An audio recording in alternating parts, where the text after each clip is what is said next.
Bienvenue à notre rendez-vous ici collectivité.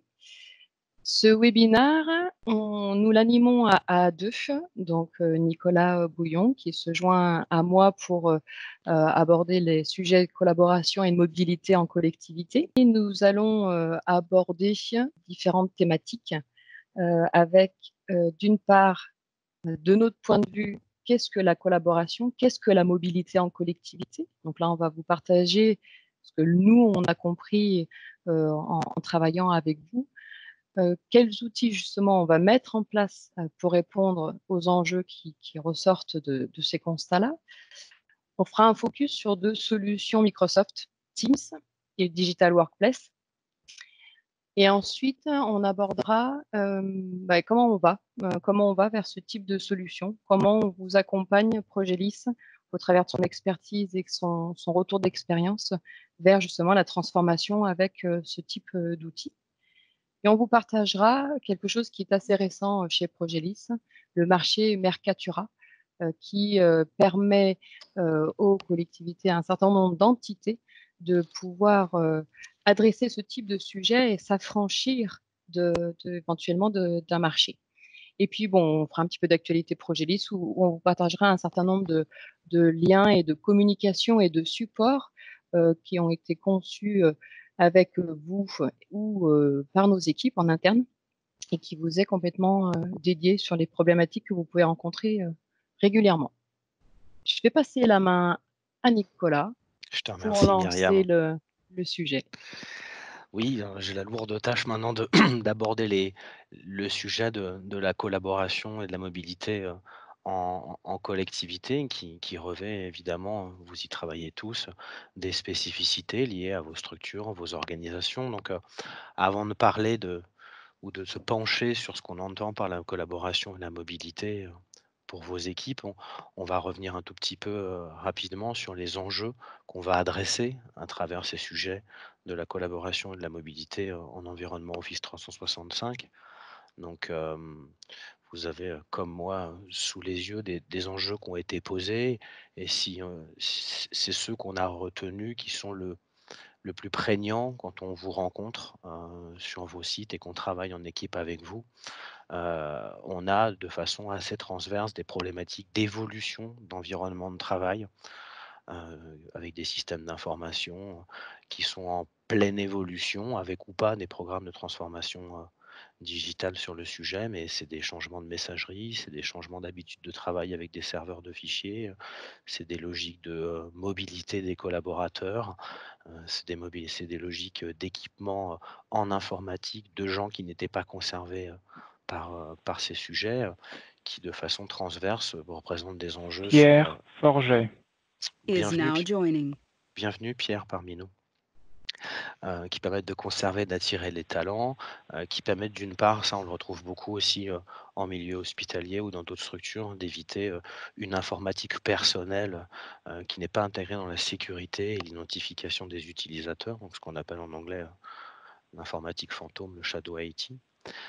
Et on a des vraies problématiques avec ces outils et la migration vers ces outils sur une sécurité transverse, des accès des données et des applications qui sous-entendent pas qu'un travail technique, pas qu'un travail sur l'accompagnement au changement pour les utilisateurs, mais une vraie logique de gouvernance globale des accès et de l'information. Et de façon transverse aussi, chez vous, on retrouve une dématérialisation en marche des processus métiers que beaucoup d'entre vous ont déjà entamé, par exemple avec des parapheurs électroniques à différents endroits. Et là, on va retrouver avec Office 365 les sujets de la dématérialisation avec les moteurs de workflow tels que Flow ou les applications métiers telles que Power Apps.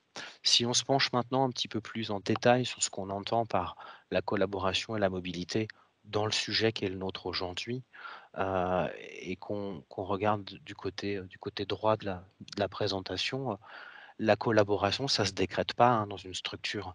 Elle est là parce qu'un ensemble d'équipes, de groupes d'hommes et de femmes ont besoin pour faire aboutir une problématique ou mener un projet, de collaborer, hein. Donc, les outils ne font pas la collaboration.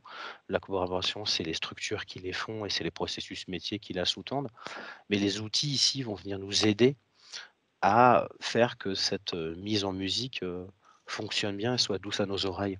Donc nous, ce qu'on va chercher dans la collaboration, c'est les éléments sur la communication et les échanges. C'est pour ça qu'on va parler de Teams aujourd'hui et qu'on fait cette présentation avec Teams, qui est l'outil, prioritaire dans la communication synchrone en interne ou en externe. Vous n'êtes pas tous dans nos annuaires d'entreprise et pour autant aujourd'hui, vous pouvez participer de façon interactive. Bon, on vous a coupé les micros pour une raison de confort, mais on est déjà dans l'utilisation d'un outil de présentation, de partage de bureau, euh, de chat, de possibilités d'enregistrement et de diffusion après à des tiers d'une conversation vidéo. On va aussi, aller chercher, la production en équipe, hein. Dans les grands piliers de la collaboration, il y a la communication, mais il y a aussi le travail en équipe sur les documents bureautiques. C'est pour ça qu'Office 365 revêt pour ces sujets un grand potentiel, parce que la coédition, la mobilité, le travail en déconnecté sur des fichiers, est rendu aisé et que, comme ces environnements sont par essence collaboratives, on va pouvoir mettre à disposition, à travers des moteurs de recherche, une information très structurée et facile à identifier. Si ensuite on se penche sur la partie mobilité, c'est pas uniquement le télétravail, ou le fait de pouvoir travailler, depuis une gare, un aéroport, ou tout lieu incongru, où on est tous amenés à se retrouver. C'est aussi, accéder à ces applications métiers en situation de mobilité avec des périphériques dédiés et penser à équiper, des collègues à nous qui n'étaient pas équipés en informatique collaborative avant, et on en montrera quelques cas d'usage, par la suite. Et évidemment, de façon transverse, dans toute démarche collaborative et mobile, on a des problématiques et des enjeux liés, à la sécurité, des périphériques, d'accès aux données ou d'identification, aux tenants. Si, ensuite on continue la présentation et qu'on descend un petit peu, par rapport à ces enjeux, dans les collectivités de la mobilité et de la collaboration, on a fait le choix, comme l'a, très justement positionné Myriam en introduction, aujourd'hui de vous présenter, 2 approches totalement complémentaires, en faisant un focus sur 2 technologies, liées à Office 365. La première, c'est de faire un retour, sur Teams. Alors, je pense que les expériences de l'audience aujourd'hui sont probablement hétérogènes, en termes d'usage de Teams, mais je pense que vous en avez tous au moins entendu parler et puis à l'autre bout de la chaîne, vous avez pour certains déjà mis en place des expériences d'une part, et de l'usage, d'autre part, de Teams en production. Donc certains d'entre vous vont avoir un éclaircissement sur Teams et son rôle, et certains d'entre vous auront, j'en suis désolé, uniquement une confirmation qu'ils ont fait un bon choix en choisissant Teams pour la gestion des équipes et des projets. Par ailleurs, on ira se pencher aussi sur une logique d'intranet collaboratif que les marketeurs au goût du jour appellent Digital Workplace. Et on verra ce qui peut être différent dans une logique de Digital Workplace par rapport à un intranet classique. Mais avant de se pencher sur nos deux solutions compagnons du jour, je vous invite à prendre un tout petit peu de recul sur les composants Office 365. Office 365, c'est un ensemble de produits auxquels on peut accéder par des clients qu'on installe sur les machines ou à travers des services web sur le cloud Office 365 de Microsoft.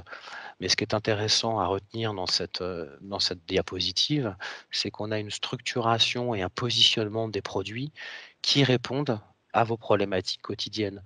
C'est-à-dire que quand on souhaite communiquer, collaborer ou participer à du communautaire, on a des produits qui sortent du lot chez Microsoft et l'outil classique de la communication externe formelle, ça reste l'email.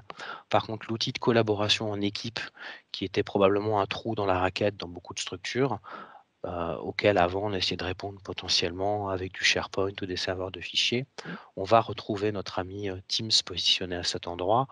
La partie Yammer est plutôt la partie communautaire, réseau social d'entreprise, mais n'est pas à l'agenda d'aujourd'hui. Et si on regarde sur la droite de la diapositive, on reste sur des sujets qui sont des sujets du quotidien pour tous, pour tout un chacun. On continue dans Office 365 à produire de l'information pour son organisation à travers des outils bureautiques. La petite subtilité, c'est que maintenant, on peut utiliser OneNote pour gérer ses informations et ses notes personnelles, qui est une logique un petit peu différente de ce qu'on pouvait faire avant, si vous étiez amené à utiliser des blocs-notes papier ou des fichiers Word avec un nommage, un système de classement et de rangement. Un outil comme OneNote va venir choisir pour vous comment se stocker et comment se mettre à disposition vos notes du quotidien. Allô? Oui, bonjour. Unknown participant is now joining. Soyez le bienvenu. Ensuite, ce qui est intéressant dans Office 365, c'est qu'on va voir comment on stocke, on partage et on met à disposition les documents. Et là, on a 2 blocs qu'on retrouve dans l'intégralité des projets, que ce soit des projets Teams ou des projets d'intranet collaborative. On va retrouver OneDrive, qui est vraiment l'outil pour la synchronisation de vos fichiers locaux avec vos équipes, qui vous donne la mobilité et la sécurité de la persistance des données. Et on va retrouver SharePoint, qui est une colonne vertébrale de beaucoup de projets fonctionnels ou de projets métiers, puisque SharePoint va être à la fois un système de sécurité des accès et de gouvernance, et à la fois une couche qui va nous permettre de réaliser un intranet collaboratif ou un environnement de digital workplace. Et puis, il y a tous les produits ensuite, ici et encore, ils n'y sont pas tous, qui composent le licensing Office 365. Et nous aurons bien l'occasion de monter des webinaires consacrés à ces sujets, en particulier les sujets autour de la dématérialisation des processus métiers avec Power Automate qui s'appelait Flow jusqu'il y a un mois et la suite Power Apps qui permet de faire du développement d'applications rapides. Si on prend justement un petit focus sur l'information personnelle, juste pour regarder comment on peut l'organiser, c'est que quand vous produisez, vous restez sur les applications classiques avec Forms qui ici vous permet d'amener un outil pour fabriquer du formulaire interne ou externe. Et on a bien dans une logique Office 365 la fabrication de ces éléments individuels, donc ces notes, son organisation du travail quotidien de façon privilégiée avec l'outil OneNote. Et si on tire la logique et qu'on réinscrit OneDrive, Teams et SharePoint dans cette gestion d'information, vous avez vraiment un pan à gauche qui est l'information personnelle, qui est l'héritier de mes documents sur vos machines ou qui est l'héritier de votre lecteur personnel sur le lecteur réseau d'entreprise. On a vraiment une prépondérance de OneDrive pour jouer ce rôle et vous rendre capable d'être mobile, de partager des fichiers, de gérer des fichiers très volumineux puisque les quotas OneDrive sont très élevés, en particulier quand on va dans le licensing avancé chez Microsoft. Et on a vraiment une scission avec la gestion de l'information collective qui est structurée soit sur du Teams quand on est des équipes liées à des projets, des événements, des sites ou des programmes, mais je dirais avec un périmètre fini et connu, avec des gens avec lesquels on sait qu'on va interagir, alors que le pendant au niveau de l'entreprise, d'un point de vue plus général, c'est un rôle qui est dévolu plutôt à SharePoint, qui va porter le rôle de base de connaissances, d'intranet collaboratif, d'éléments de communication pour les départements communication envers les salariés ou les collaborateurs d'une structure. Et même en allant plus loin, on verra dans certains projets, on utilise et SharePoint et Teams en même temps pour des raisons fonctionnelles. Et puis pour finir sur le focus Office 365, la partie communication d'Office 365, c'est Teams qui va s'occuper de la communication synchrone, donc des vidéos, des chats et des flux audio, la gestion des réunions, le partage d'écran, que vous y accédez avec un téléphone mobile, une tablette ou un ordinateur. Ça va être dévolu à Teams. On va rester sur la communication traditionnelle liée à Outlook et pour certaines structures qui l'utilisent, qui gèrent du communautaire, des petites annonces, des centres d'expertise sur des pratiques métiers, on va principalement faire hériter ce sujet à Yammer. Donc maintenant, je vais passer, une fois qu'on a fait cet aperçu générique des briques d'Office 365, on va... Oula, je suis désolé en termes de forme, moi j'ai un petit bip bip dans les oreilles que vous devez avoir Ouais, aussi. il y a un bip. Ouais. Je vais juste essayer de repasser sur l'interface pour couper ce micro disgracieux. Il est où? Il est où? Ah bah ici, hop, attendez, hop. Voilà, ça c'est désactivé. Je suis confus pour la petite pause. Là, on a présenté les généralités, enfin tout l'ensemble de la toile Office 365. Alors, pas tout, mais une bonne partie en tout cas des usages connus et utilisés chez nos clients. Pour redescendre sur le sujet d'aujourd'hui, sur la collaboration, la communication et la mobilité, et notamment au travers de Teams. Donc, tu vas rentrer un petit peu dans le détail là en termes d'usage, d'apport. Oui, on va aller circonstancier un petit peu plus les fonctionnalités majeures de Teams et ce pourquoi il est prévu d'être utilisé et là où il nous rend au quotidien des services. On a vu que Teams était un produit qui était positionné à différents endroits, hein, et de la collaboration et de la communication. Donc si on doit expliciter un petit peu plus en détail ce qu'on entend par de la communication dans Teams, c'est par exemple l'exercice qu'on mène tous ensemble aujourd'hui. Donc nous, on est organisateurs, vous êtes invités. On vous a certes coupé les micros, mais en principe, vous pourriez interagir de façon vocale, textuelle avec nous, ou on pourrait donner la main à l'un d'entre vous pour qu'il nous présente une réalisation interne ou un projet à travers différents documents bureautiques ou métiers. Donc Teams, c'est une couche de communication, de chat, gestion de meeting et gestion des appels, donc y compris la gestion de l'intégralité de vos appels avec les bons abonnements et les licences qui conviennent. Teams peut être l'application unique de la gestion intégrale de vos communications hors email. Par ailleurs, Teams, c'est un outil de collaboration.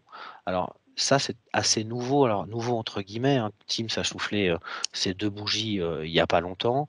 Teams a atteint un pic journalier moyen en ce moment de 50 millions d'utilisateurs par jour. Et c'est vraiment pour l'éditeur américain un outil de tête de pont pour la collaboration en entreprise ou en organisation publique.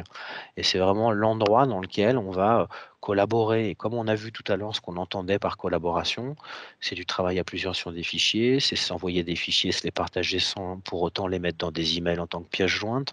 C'est la possibilité à la volée de monter des environnements collaboratifs ad hoc, hein, puisqu'une simple conversation Teams avec un collègue, c'est tout de suite dans la conversation un gestionnaire, un hébergement de fichiers dans les nuages, ce qui veut dire que c'est tout de suite la possibilité de coéditer, de partager et d'inviter dans cette conversation des nouveaux membres. Il n'est pas rare de voir dans des entreprises ou des organisations publiques des équipes Teams qui ont commencé par une conversation à plusieurs, dont on a décidé d'entériner un petit peu le fonctionnement à travers une équipe.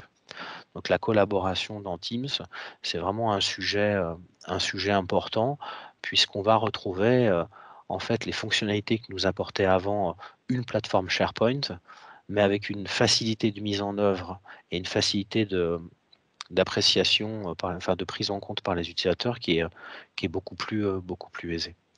Ce qui favorise aussi l'adoption de Teams à ce niveau-là, c'est cette capacité de personnaliser des environnements Teams.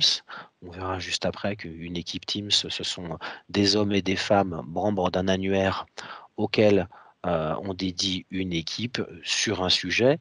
Mais d'un point de vue fonctionnel au niveau Office 365, une équipe Teams, c'est une personnalisation avec des applications ou des connexions à des applications métiers ou à des applications SaaS du marché qui permettent de faire qu'une équipe achat n'aura pas le même fonctionnement qu'une équipe qui s'occupe des espaces verts ou qu'une équipe qui fait des ressources humaines ou qu'une équipe qui s'occupe des associations de sa municipalité.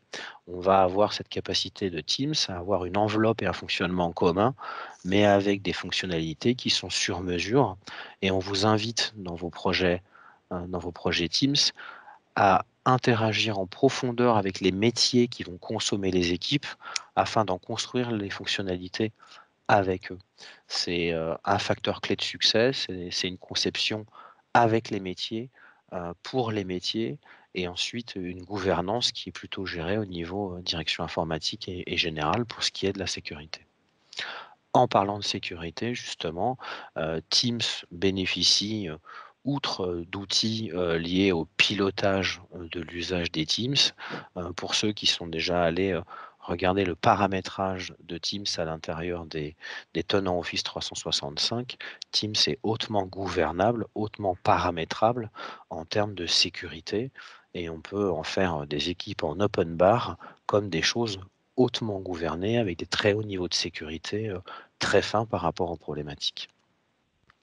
Bon, Teams, on l'a dit, hein, c'est un outil de communication. Donc, le chat de Teams, il est, pour ceux qui l'ont déjà utilisé, là, vous n'allez rien apprendre. Mais pour les autres, vous avez un héritage du fonctionnement du chat classique à la Skype, à ceci près qu'il est persistant. C'est-à-dire que quand on arrête de communiquer avec quelqu'un et qu'on passe à autre chose dans sa vie professionnelle ou à une autre conversation, à un autre sujet, et qu'on revient sur sa conversation, bah, tout est ici tel que vous l'avez laissé.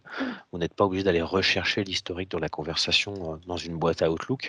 Donc je dirais que c'est d'un grand confort que de pouvoir reprendre une conversation avec un ou des collègues là où on l'avait laissé, au rythme de la vie professionnelle qui vous impose à devoir découper votre travail. Donc le chat est très très très intéressant pour ça. Et il a ces fonctionnalités modernes liées à la mention d'une personne par l'adjonction de la touche arrobase. Vous pouvez viser un groupe, viser une personne dans un flux de discussion, et on commence à avoir des choses qui sont assez interactives et assez intuitives en termes d'information. Bon, évidemment, ensuite, vous pouvez activer ou pas le côté GIF, stickers, Emojoy.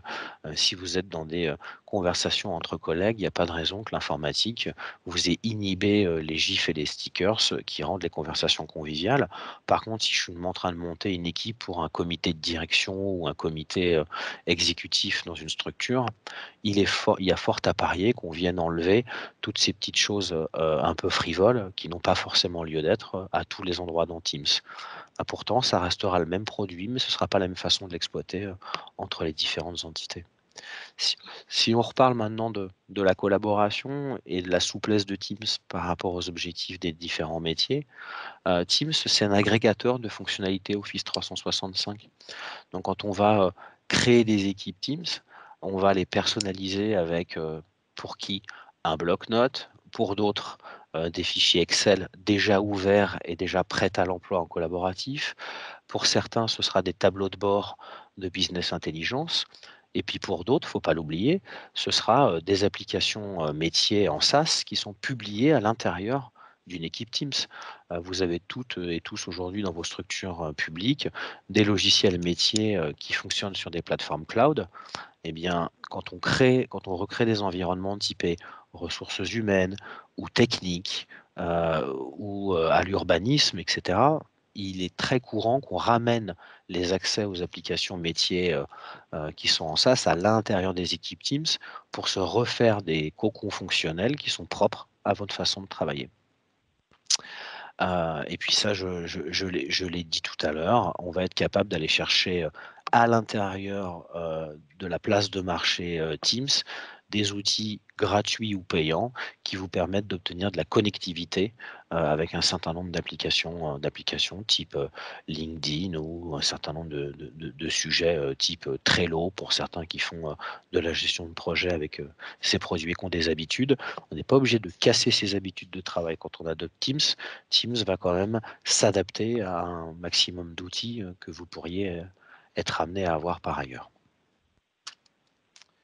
Et là, c'est le moment où je suis censé vous montrer un petit peu Teams, je dirais, vivant, avec une interface qui va nous permettre de, évidemment, j'ai planté le PowerPoint, et là, je vais aller chercher du Teams. Pour ceux qui en ont jamais fait, Teams, c'est à la fois ici comme ici un client web, donc ça s'utilise dans un navigateur qu'on trouve et on accède à ses équipes Teams, par exemple en ligne à travers son portail Office 365 quand on se connecte à office.com. Et si on clique sur Teams ici, on va éviter de le faire et on va arriver directement dans les environnements Teams. En termes d'interface, pour ceux qui n'ont jamais pratiqué Teams, c'est d'abord une liste d'équipes ici auxquelles vous avez été invité ou auxquelles vous participez. Dans ces équipes, ce sont des canaux. Un canal correspond pour un projet à une étape, pour une organisation à ses sites, ou pour un sujet métier à ces différentes façons de le lire, de le comprendre ou de le structurer. Donc on va avoir dans Teams à la fois un nom d'équipe, puis ensuite des canaux, et dans chaque canal, Teams nous propose des onglets. Ce système d'onglets qui est hautement paramétrable, c'est sur lui qu'on va reposer pour faire de la personnalisation d'équipe.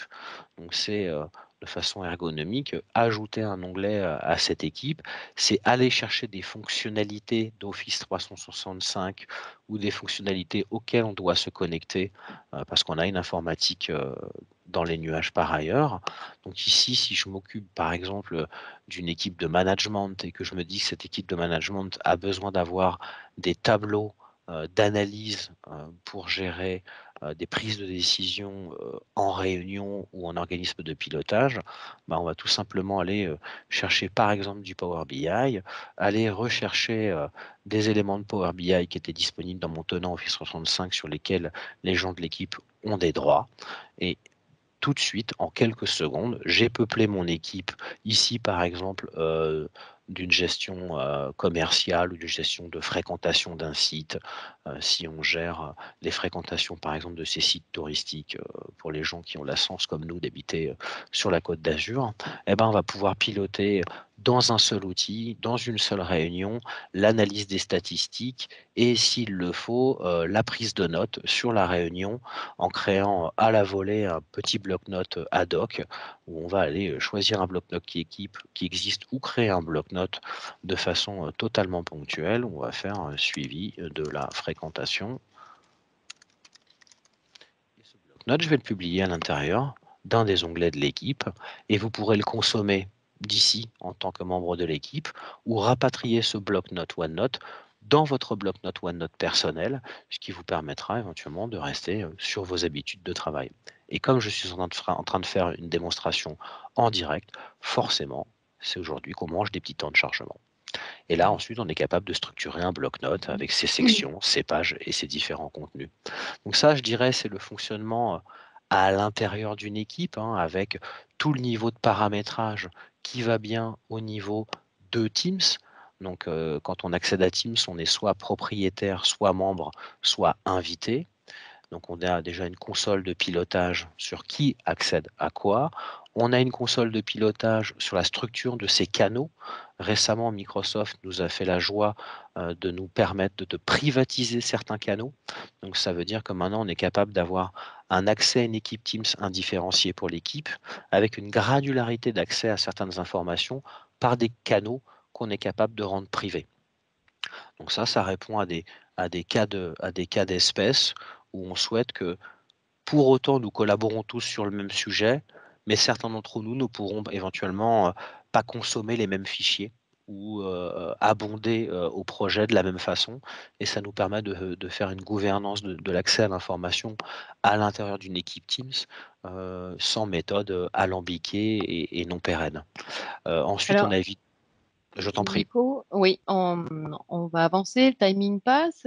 Pour le Mhm. coup, est-ce que tu peux nous mettre des cas concrets justement d'intégration de Teams, pour exemple en mairie, pour la gestion de son comité de direction? Oui, tout à fait. Je reprenais juste la petite diapositive intermédiaire Hum, qui nous reprenait voilà. les cas auxquels nous allons arriver, mais je te fais confiance pour me donner les différents cas que tu souhaites que nous montrions ici. J'ai dû créer une équipe de codir de mairie. Effectivement, je te le confirme. Donc, si on regarde, c'est un sujet qu'on a commencé à travailler avec certains qui sont en ligne à l'autre bout, donc il faut que je sois rigoureux, que je sois Oui, il faut que tu fasses carré par attention à ce que rapport tu dises. voilà, c'est des sujets en fait qui sont assez complexes, hein, un codir de mairie parce qu'il y a un pilotage des agendas et des attendus de chaque codir et des décisions prises en codir, qui nécessitent une structuration, assez forte pour pouvoir établir l'agenda et qui nécessitent une traçabilité très forte pour bien s'assurer que le codir fait son job. Donc une fois qu'on a, maturé sur la fabrication, des ordres du jour et de la prise de notes, ensuite on a des choix. Par exemple, ici, j'ai un choix de structuration qui a été fait, plutôt en fonction des types de thèmes, ou des grands sujets qu'on va aborder. Donc par exemple, cette équipe Teams de Codir Mairie, elle est structurée avec un canal général qui est toujours là, mais j'y ai accolé un canal lié aux associations, lié au fonctionnement interne, plutôt avec une vision DGS, lié aux écoles et par exemple ici, aux services techniques. Il est bien entendu qu'ici, je n'ai pas fait mention de l'intégralité des responsabilités, un d'une mairie et deux de son codir. Mais comme ça à valeur d'exemple. Et ensuite, si je prends par exemple l'onglet général, bah, je vais bien retrouver un espace collaboratif lié à des fichiers où on va pouvoir, nous, membres du CODIR, mettre des fichiers, les consommer et pouvoir travailler à plusieurs dessus, puisque dès qu'un fichier est positionné à l'intérieur d'une équipe Teams, il est de facto éditable par tous les membres de l'équipe et ce, sans avoir à télécharger les fichiers localement sur sa machine. C'est bien l'intérêt de Teams, c'est d'embarquer une logique typée OneDrive ou typée SharePoint qui vous permet d'héberger des fichiers collaboratifs. Et puis, par exemple, ici, on leur a mis pareil, par ailleurs, pour cette équipe, un accès à des sites de référence qui sont des intranets ou qui sont des sites web. Et puis, on retrouvait ici, par exemple, notre fameux bloc-notes pour l'agenda et les comptes rendus de réunion. Là, j'avais fait un choix dans l'absolu de couper des codires en sections et des sections en semaines, et ensuite d'animer les codires à l'intérieur des semaines. Et ce qui pourrait manquer ici pour finir le boulot, c'est une planification des sessions de codir avec l'intégration d'un outil de planification d'équipe qu'on va appeler Codir, pour lequel je vais de façon ad hoc créer une planification pour inviter mes membres de Codir à ces sessions et surtout donner des tâches de préparation et de suivi à mon Codir. Et ici, on va pouvoir faire le levier sur toute la richesse fonctionnelle d'un outil de gestion du temps et des tâches tel que Planner. En deuxième exemple, puisque le temps n'est pas notre allié aujourd'hui par rapport à la densité du programme. Le deuxième exemple, ouais, c'est avec un bailleur social, par exemple. Dans le cadre de la gestion d'une équipe achat pour la création de tiers dans l'ERP. Ouais, le business case était assez Mm. intéressant dans cette structure, c'est que pour créer un bailleur social, ça crée beaucoup de fournisseurs dans son ERP parce qu'il y a plein de métiers, en particulier d'artisanat, qui interviennent dans les logements sociaux et les bâtiments en général. Et c'est une tâche continue pour l'équipe achat que de mettre à jour l'ERP pour pouvoir accueillir des tiers. Et avant, le processus de cette entreprise, qui est un cas réel, était qu'on envoyait un formulaire Excel attaché comme pièce jointe à un email à un fournisseur qui le détachait, etc., etc. Et vous receviez un email dont il fallait détacher le fichier Excel et refaire des saisies. Donc là, ce qu'on a fait, c'est on a fait le levier sur certains outils Office 365 et on a transformé le fichier Excel en formulaire Forms. Donc on a créé avec l'équipe un formulaire Forms qui correspond à la nomenclature de gestion de ce bailleur social avec une ID de fournisseur, des motifs de création, des sociétés concernées, des formes juridiques, etc. Et l'intérêt d'un Forms, c'est qu'au lieu de faire un email avec une pièce jointe, pour partager un Forms avec des tiers non identifiés, bah soit on récupère le lien, on le positionne sur un site web et on indique aux gens que c'est sur le site web que ça se passe, soit on va l'acheminer par un emailing automatique lié à l'outil. Mais là, on ne va pas avoir de problématique de fichier, de version, de détachement. Dès que quelqu'un aura répondu au questionnaire, d'une part, je le saurai dans le flux de conversation. Ici, je serai notifié à chaque fois qu'une nouvelle réponse est faite à un formulaire. Et par ailleurs, mon formulaire, je vais en accumuler les résultats dans un tableau de bord et un fichier Excel. Mais nous, on trouvait ça un petit peu limité en projet lycéen. Donc, on a fait une intégration d'une part avec SharePoint, qui sert de back-office pour accueillir les données dans des listes SharePoint. Et après, on a refait un workflow avec Flow qui va écrire dans le RP les informations de SharePoint une fois qu'on les a validées. Donc là, on a fait gagner beaucoup d'efficacité, beaucoup de temps et des problématiques de ressaisie et d'erreurs liées à des ressaisies à une équipe achat. Ensuite, les 2 cas, dont on voulait vous parler, on va peut-être plus les traiter, par Mmh. oral, en communauté d'agglomération de communes, ou dans des métropoles. On travaille beaucoup, avec vous en ce moment sur des applications métiers, liées à du personnel sur le terrain.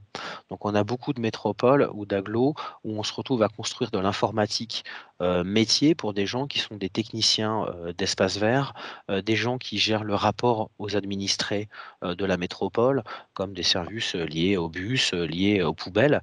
Et là, on va être capable d'équiper à travers des équipes Teams et des applications Power Apps, des gens qui vont recevoir des demandes d'administrés ou des gens justement en centrale dans vos bâtiments qui vont être en relation avec les administrés et qui vont accueillir des appels.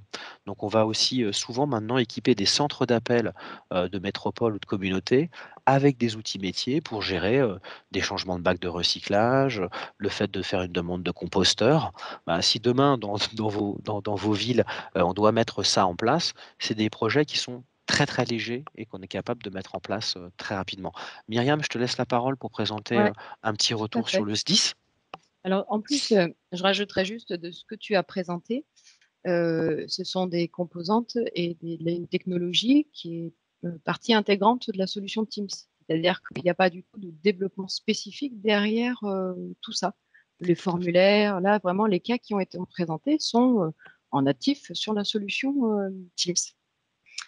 Pour le cas d'usage, en SDIS, en centre de secours et d'incendie, ce qui fait, ce qui intéresse beaucoup ces entités-là, c'est de disposer d'un outil, pour faciliter la communication et les échanges, notamment pour les réunions, de type opérationnel, où l'officier de garde, par exemple, va inviter sa chaîne de commandement et l'ensemble des officiers qui sont concernés à l'instant T, pour des réunions hebdomadaires, voire quotidiennes, selon les sujets.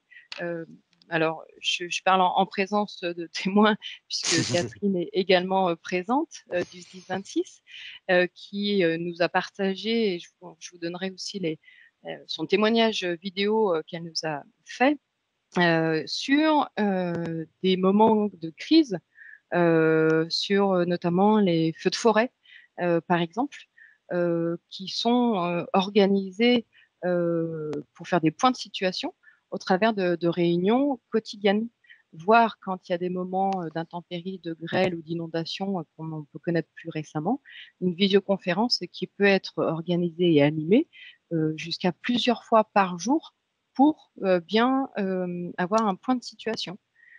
Teams, c'est aussi au sein d'un SDIS de pouvoir apporter une fédération, un partage d'informations pour un centre, pour une caserne, pour avoir le suivi ou présenter un plan de formation à l'ensemble des sapeurs-pompiers volontaires. Un Teams peut être aussi pour des sujets plus transverses qui nécessitent un travail d'équipe. Ce qui est vraiment ressorti du colonel Inès et de Madame Infuso, c'est que c'est une vraie solution fédératrice aujourd'hui et qui permet, quel que soit le métier de l'usager, donc que ce soit un sapeur-pompier professionnel, volontaire, le service administratif, à accéder en fait à l'information, à pouvoir partager, quel que soit le niveau de la personne de façon hiérarchique ou quelle que soit sa situation. Voilà, ça c'est le retour d'un SDIS. J'en profite aussi pour rappeler ici que, pour le coup, Skype va arriver en fin de vie. Et normalement, notamment les SDIS qui utilisent Skype sont aujourd'hui aussi en transformation, comme beaucoup de collectivités, pour aller vers du Teams. Il faut noter qu'en effet, la fin de vie de Skype est annoncée en milieu d'année, en fin juillet 2021. Donc ça va vite être là quand même, hein, ça nous laisse en effet 1 an et demi devant nous, mais ça va vite, vite arriver. Mmh. Merci Myriam pour ce retour sur la mise en application au SDIS. Nous allons continuer la présentation maintenant qu'on a vu comment on pouvait utiliser Teams, quelles en étaient les spécificités. On va passer à un autre sujet, les intranets modernes et l'évolution des intranets et leur motorisation avec la solution SharePoint Online et son produit compagnon Powell. Juste un petit retour en arrière, l'intranet traditionnel, vous en avez beaucoup pour certains, dont on a la charge de la migration ou de la mise à jour, hein. Il y a certains d'entre vous, avec lesquels nous sommes en projet, aujourd'hui. Donc, arriver à un digital workplace avec Office 365 par rapport à avant, c'est 2 points. Premier point, c'est que l'intranet, le digital workplace d'aujourd'hui, il est mobile, il est métier, il est multipériphérique. Et le digital workplace d'aujourd'hui, il est extrêmement intégré, 1, avec l'environnement applicatif métier, 2, avec l'environnement personnel et équipe du collaborateur ou de la collaboratrice. C'est-à-dire que c'est pas uniquement une source d'information un peu statique, gérée RH-com qui descend, mais c'est, je dirais, quelque chose de beaucoup plus matriciel et beaucoup plus sur mesure. Donc les enjeux et les sujets qu'on va adresser dans les différents départements, évidemment, on va retrouver des axes forts de communication et de ressources humaines dans les projets de digital workplace, dans lesquels ces départements sont quasiment systématiquement impliqués, y compris dans la prise de décision et la rédaction des cahiers des charges. Mais on va aussi s'occuper d'une partie business et d'une partie métier. Alors effectivement, quand on dit business en organisation publique, ça fait un peu bizarre comme mot, mais c'est tout ce côté organisationnel et opérationnel du suivi des métiers. Je vais passer à une à une présentation de deux types de plateformes qui ont été faites en Powell. Alors, il y en a une dont on est l'auteur chez Progelis, et c'est une maquette qu'on avait utilisée pour une réponse à appel d'offres à l'agglomération à la métropole de Nîmes, sujet sur lequel on a été retenu et qui est aujourd'hui en cours de conception. Et puis à côté, je vous montrerai ce que peut être une autre expérience sur un site fourni par l'éditeur. Donc là, je vais juste faire une petite bascule de navigateur en ce qui me concerne pour être capable de vous montrer ces différents sujets. Et si je m'y retrouve à peu près et que je ne me mélange pas les pieds et les pinceaux, ici. Voilà, j'espère que vous voyez tous cette magnifique maquette travaillée avec les équipes collaboratives, en l'occurrence ici d'Aix-en-Provence. Et ce que vous pouvez voir déjà dans un site comme celui-ci, c'est que effectivement c'est un SharePoint. L'URL ici est là, on pourra en témoigner. Mais comme on utilise une surcouche applicative qui s'appelle Powell, qui nous permet de concevoir et d'utiliser les digital workplace de façon très différente, on a bien, quand on appuie sur un petit bouton, on a bien encore pour les SharePointiens classiques du SharePoint qui est quelque part derrière. Mais ça nous permet d'amener du fonctionnel dans des métiers qui est dédié à la façon dont ils fonctionnent et non pas d'amener du SharePoint à des métiers. C'est très très intéressant parce qu'un métier, un département va pouvoir s'accaparer son espace et son portail à l'intérieur du digital workplace sans avoir l'impression de devenir un praticien ou une praticienne par ailleurs de SharePoint, ce qui dans la vie des métiers n'apporte pas de valeur particulière en soi. Donc ici, on va être dans des outils où on va rajouter à SharePoint un nombre de fonctionnalités qui vont nous permettre, par exemple, de dire, moi, si j'en ai le droit et que je suis au comité de direction, de telle mairie ou de telle métropole, et que là, il y a un souci parce qu'en ce moment, on est dans des conditions météo exécrables et qu'il faut absolument que je publie un bulletin d'alerte en page d'accueil, entre autres, de mon intranet, pour les gens qui en ont les droits, on va les doter d'un certain nombre de raccourcis d'édition qui rapprochent en fait le fonctionnement d'un SharePoint avec un CMS classique pour faire des intranets. Et si je veux faire une alerte info et que j'en ai les droits, je vais cliquer sur alerte info parce que j'ai pas peur, je fais tout en direct. Et peut-être que je devrais être un petit peu plus dans mes scénarios. Là, devait venir à moi un magnifique gabarit me permettant de remplir un bulletin d'alerte dont vous n'aurez pas la magnifique primeur aujourd'hui. Ah bah voilà. Et donc ici, je peux créer mon titre, mon détail, décider de l'afficher en page d'accueil. Et si j'en ai les droits et les privilèges au niveau de mon intranet, dans quelques secondes, l'intégralité des utilisateurs et utilisatrices connectés à la plateforme pourront être notifiés par navigation ou notification qu'il y a une alerte info sur un débordement ou sur une fermeture de route. Donc on est dans une logique d'intranet collaboratif, de digital workplace, où on va retrouver donc des systèmes globaux, mais où on va retrouver l'intégration à l'intérieur du portail d'applications qui sont propres à mon métier ou à ma fonction. Je vais pouvoir valider des demandes d'achat. Je vais pouvoir travailler sur mes formulaires achats, comme on l'a vu tout à l'heure. Je vais éventuellement pouvoir déposer des congés sur un système externe, ou si je suis aux équipes techniques, aller faire un rapport d'audit des parcs et jardins en imaginant qu'on est en mobilité, hein. Et là, je vous le simule en sédentaire. Et pour déclarer une problématique dans un jardin, on appelle des listes déroulantes qui sont celles de vos parcs et jardins. On donne des statuts sur les différents éléments, différents intervenants, et ensuite on va lancer des circuits automatiques qui vont notifier, remplir des plannings. Et un digital workplace, c'est aussi l'intégration à l'intérieur du portail de la structure de toutes les équipes Teams auxquelles on collabore, des différents documents sur lesquels on travaille. C'est l'intégration de vos chaînes vidéo, alors Office Vidéo, donc on va dire feu Office Vidéo qui maintenant s'appelle Stream. Donc c'est vraiment cette intégration multimédia des différents composants à l'intérieur d'un digital workplace. Alors ça, par exemple, ça a été fait avec ce qu'on appelle du SharePoint classique, qui sont des sites de ce qu'on appelle de publishing, où le design est très paramétrable. On a vraiment la main avec les équipes de réalisation et les équipes clients sur le design de ces sites, puisque SharePoint en publishing, c'est le royaume du paramétrage et de la customisation. Alors que si on regarde un autre navigateur que je vais vous faire venir de ce pas à l'écran, en principe, ici, vous avez à l'écran un site qui est toujours un site SharePoint, mu par du Powell. Je retrouve ma fameuse petite barre occultante des outils SharePoint.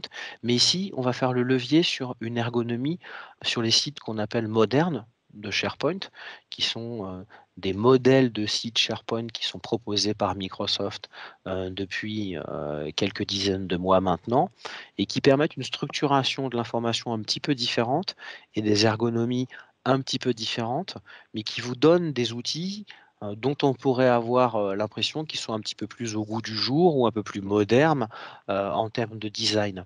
Donc je dirais qu'avec Powell, vous avez vraiment la possibilité, sont les priorités du projet, la teinte du projet, de partir soit sur des designs classiques avec beaucoup de paramétrage et de sur-mesure, parce qu'on peut aller très loin avec le CSS et les styles et les modèles de site, ou alors travailler plutôt sur des logiques modernes, telles qu'on pourrait l'avoir ici dans un site classique, dans un site standard, avec une ergonomie qui fait plus le levier sur les composants récents de SharePoint, puisque l'intégralité de ces composants sont en fait des web parts SharePoint modernes qui sont utilisés à l'intérieur d'un site Powell.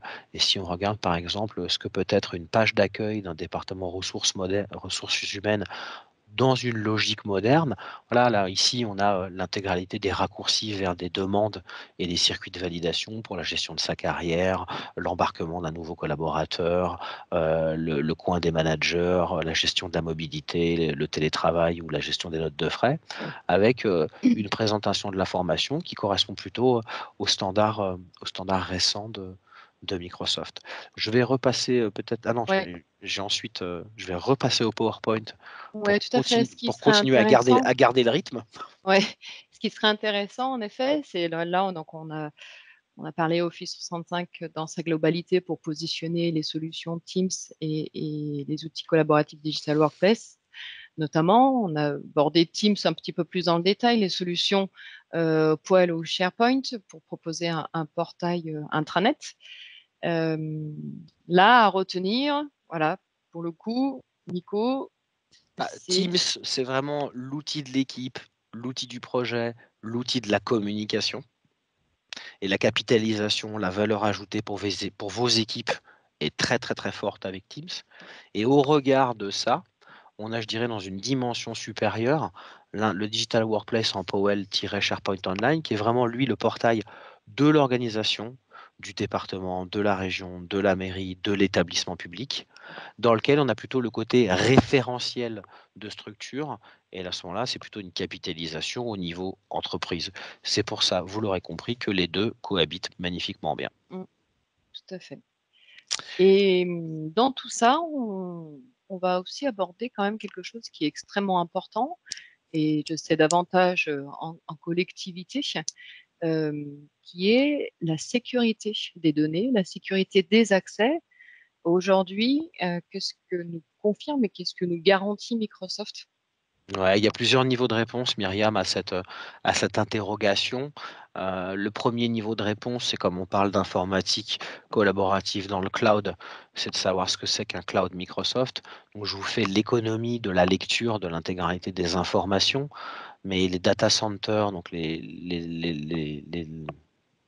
endroits physiques dans lesquels on décide d'héberger ensemble vos données chez Microsoft sont en France, donc répondent à une juridiction française et vous êtes dans des frontières numériques de la France où le droit français s'applique, avec les niveaux de certification qui vont bien chez Microsoft, jusqu'à des certifications assez particulières qui sont en place depuis un peu plus d'un an maintenant et qui nous permettent en milieu hospitalier, en utilisant la certification hébergement de données de santé, de mettre des données, y compris des données qui concernent le patient, à l'intérieur des environnements Office 365 Microsoft.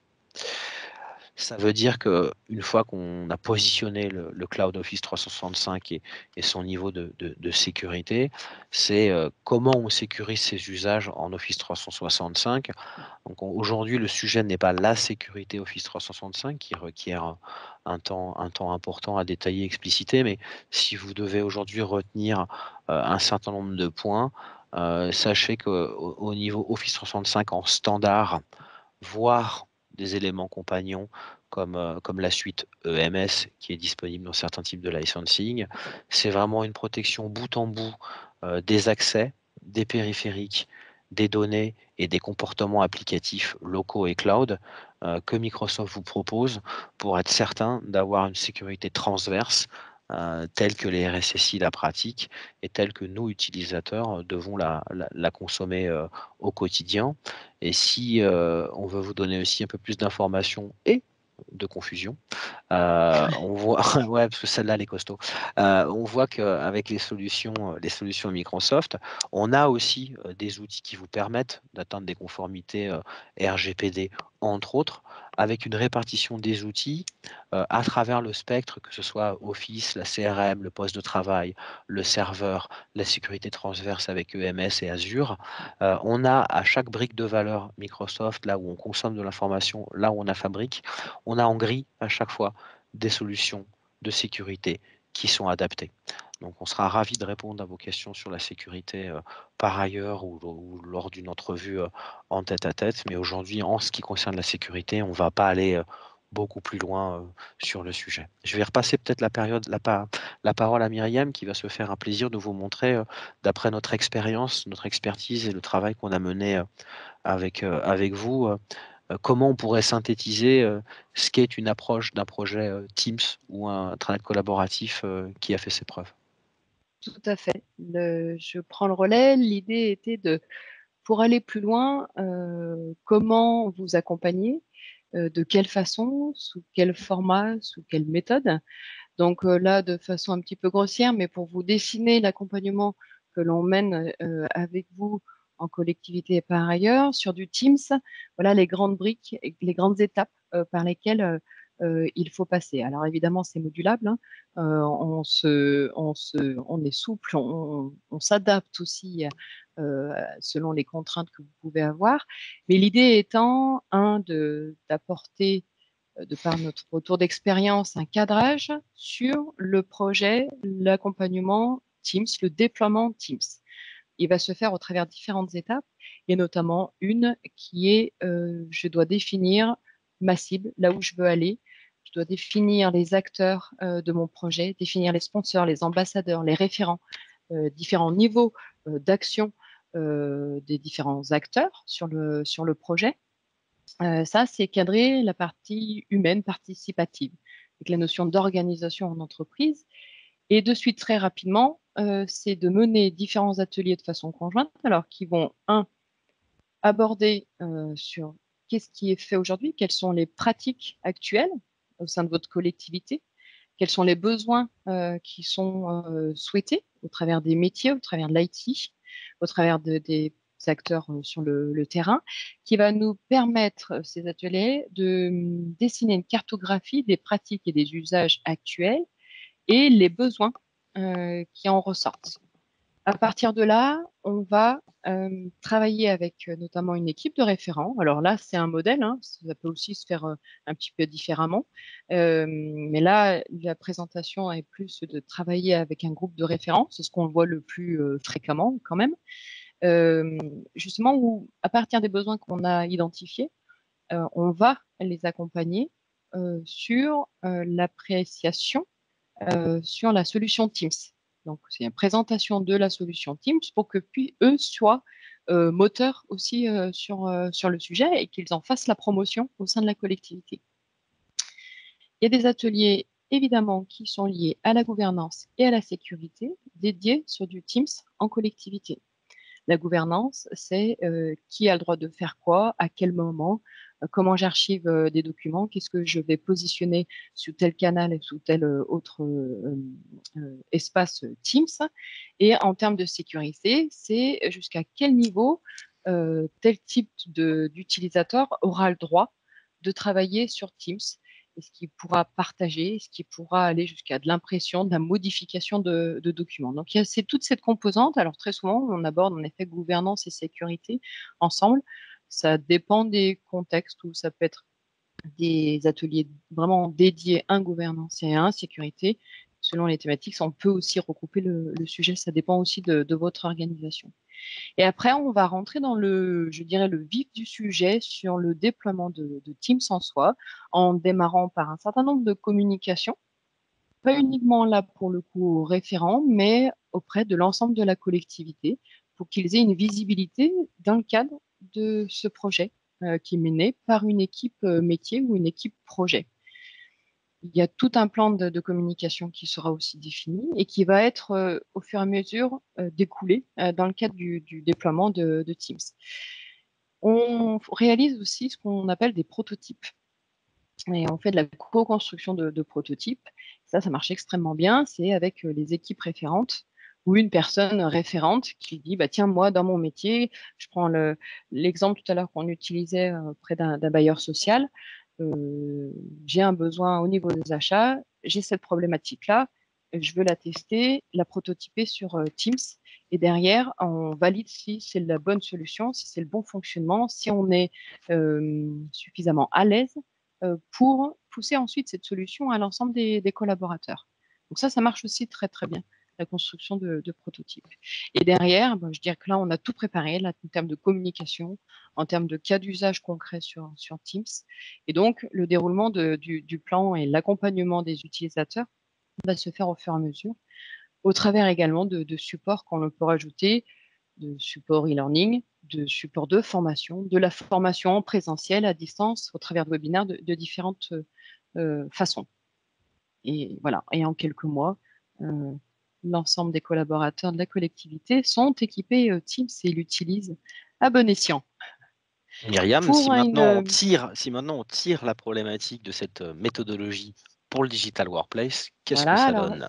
Dans les grandes lignes, on est sur les mêmes thématiques. On a toujours cette notion de cadrage. On a évidemment des ateliers d'analyse qui nous permettent de bien comprendre ce qui est utilisé actuellement, les bonnes pratiques. Là apparaît la partie design qui n'apparaissait pas sur la partie Teams, selon la maturité et la volonté de la collectivité sur la partie design de l'intranet à mettre en place. Et les ateliers, après, vont être un petit peu différents en termes d'approche métier, puisque là, le métier, alors autant Teams, il est intégré, mais on a une base en fait. On a un Teams qui propose déjà plein de fonctionnalités. Là, on a une notion de structuration qui est nécessaire et de définir les fonctionnalités qui vont être nécessaires ou aux besoins selon les métiers. Donc, c'est ce qui est peut-être plus avancé, plus enrichi dans le cadre d'un projet de déploiement Digital Workplace, plus davantage tourné métier encore que ne l'est Teams. On a les ateliers gouvernance et sécurité, évidemment. Et en effet, l'idée de construire des prototypes est vraiment quelque chose qui fonctionne très bien, puisque ça fait une promotion. Il y a des personnes dans la collectivité qui s'investissent, qui vont ensuite démontrer la solution aux autres équipes, qui vont partager leur retour d'expérience. Et puis, ça fait ça fait des petits, hein, Mmh. ça se renouvelle facilement. Ce qui change aussi dans le cadre de ce type d'accompagnement Digital Workplace, c'est la mise en application des spécificités métiers, comme tu l'as très bien démontré, Nicolas, sur les différents usages qui peuvent ressortir sur les maquettes que tu as présentées. Et derrière, le plan de déroulement est le même. On le définit aussi ensemble, aussi bien en termes de communication, en termes de formation, à distance ou pas, la mise à disposition d'un certain nombre de supports, etc. Pour avoir un bel intranet SharePoint, avec ou pas la couche Poel. Ça, c'est vraiment un choix aussi de la collectivité. Nicolas a bien précisé les différences entre les solutions ou l'apport en tout cas de l'une et de l'autre. Mais voilà, pour que positionnement qu'on a et qu'on voit beaucoup aujourd'hui, pour aujourd'hui proposer un point d'entrée unique aux collaborateurs qui se fait aujourd'hui au travers de la plateforme Digital Workplace. Très bien Myriam, je te remercie pour cette présentation qui est à la fois du recul et à la fois sur différents projets, à la fois une expertise que nous possédons. Et à notre audience, comment on leur permet à nos auditeurs d'aujourd'hui d'accéder à tout ça, compte tenu de leur position publique? Est-ce qu'on a des éléments qui leur permettraient d'accéder au Graal de façon aisée? Alors, en effet, on a annoncé en introduction qu'on allait aborder le marché Mercatura. Qu'est-ce que le marché Mercatura? Ça parle peut-être pas à grand monde ici.